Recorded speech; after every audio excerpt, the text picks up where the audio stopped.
নিজে এখন অৰণ্যৰ সৃষ্টি কৰি প্ৰকৃতিৰ সংৰক্ষণৰ এগৰাকী কিংবদন্তি পুৰুষ হিচাপে খ্যাত ভাৰতৰ অৰণ্য মানৱ যাদৱ পায়েং।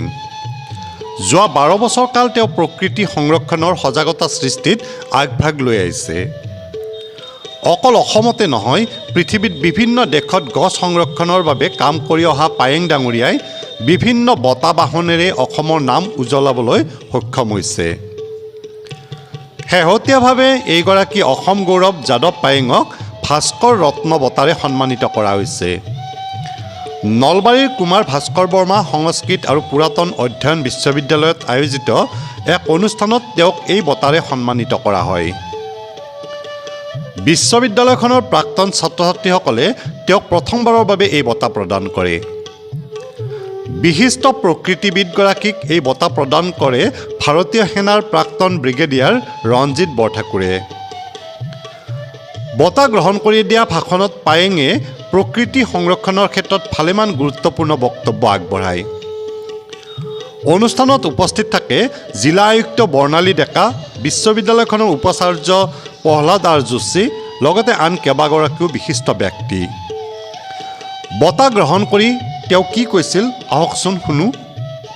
কাম কৰা মানুহক চিলেকশ্যন কৰি তেখেতসকলৰ ছাত্ৰ সন্থাৰ প্ৰাক্তন ছাত্ৰ ছাত্ৰীসকলে সূক্ষ্ম সিদ্ধান্ত লৈছে আৰু এনেকুৱাবিলাক যদি ছাত্ৰ ছাত্ৰী থাকে তেতিয়া আমাৰ দেশ আৰু জাতিৰ উন্নতি সাধন হ'ব বুলি মই ভাবোঁ।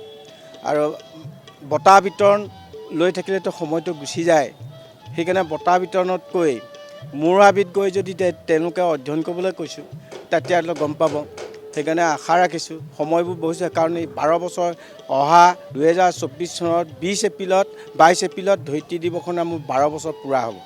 অকল অসমেই নহয়, ভাৰতে নহয়, পৃথিৱীক এৱাৰনেছ কৰাটো মোৰ কাম আছিলে। আৰু এতিয়া সজাগতাত সকলোৱে গম পাইছে, ক'ভিড-19 বিশ্ববাসীক সোঁৱাই দিছে, কাৰ বিনিময়ত কাৰ ভুল হলত কিয় হৈছে সেইবিলাক সকলো দেশে গম পাইছে। গম পোৱাৰ কাৰণে এতিয়া আকৌ এৱাৰনেছটো মই সংবাদ মাধ্যমৰ থ্ৰুৱেদি কৈছোঁ যে চিৰসেউজীয়া অসমখন সদায় সেউজীয়া কৰি ৰাখক, আৰু যিখিনি গছ কাটিবলৈ অনুমতি দিছে সেইবোৰ বেন কৰক, আৰু যন্ত্ৰচালিত ইঞ্জিনটো বেন কৰক, তেতিয়া অসমখন নালাগে, অসমৰ মানুহে গছপুলি নিজে হ'ব। ডেভেলপমেণ্টটো লাগিব, কিন্তু প্লেনিং অফিচাৰ চৰকাৰৰ গাত দুখ নাই নহয়। চৰকাৰক দোষাৰোপ কৰিলে 5 বছৰে থাকে, যে প্লেনিং অফিচাৰ যে 35 বছৰ থাকে তেওঁ কি অভিজ্ঞতা লাভ কৰিলে, তাৰ বাবে চৰকাৰক দোষাৰোপ কৰিলে নহ'ব। সেইকাৰণে আমি ভাবোঁ, মোৰ এটাই অনুৰোধ কৰিছোঁ, ফৰেষ্টকেইখন সংৰক্ষণ কৰি ডেভেলপমেণ্ট কৰি বাকীবোৰ ডেভেলপ কৰক। ডেভেলপমেণ্ট লাগিব, আমাক নলগা নহয়, মানুহটো থাকিবই লাগিব।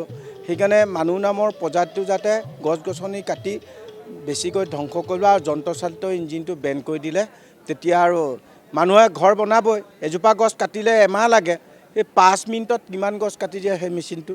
সেইটো প্ৰশাসনৰ হাতত থাকক। বাঁহমূলি আহিলে গছবোৰ ৰাস্তাত পৰিলে ফটককৈ কাটি ৰাস্তাটো মুকলি কৰি লৈ তেওঁলোকৰ হাতত দিয়ক, আৰু লাইচেঞ্চ দিয়ক কাৰ হাতত কি। তেতিয়া আৰু অৰুণাচলত যিটো পদক্ষেপ লৈছে সেইটো ল'বলৈ কৈছোঁ। মানে ইয়াৰ ছাত্ৰ ছাত্ৰীও প্ৰায় প্ৰশাসনত পাওঁ, সেইকাৰণে নলবাৰীলৈ আহিলে খুব ভাল লাগে।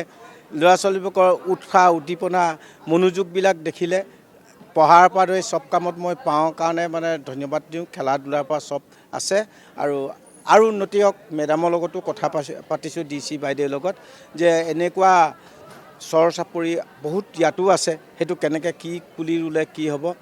পিছত দিহা পৰামৰ্শ কৰি মই আকৌ নলবাৰী আহিম, প্ৰশাসনে এনেই মাতিবই কি পুলি ৰুবলৈ লাগে। সেইকাৰণে চিৰসেউজীয়া নলবাৰীখন চিৰসেউজীয়াই কৰি থাকক।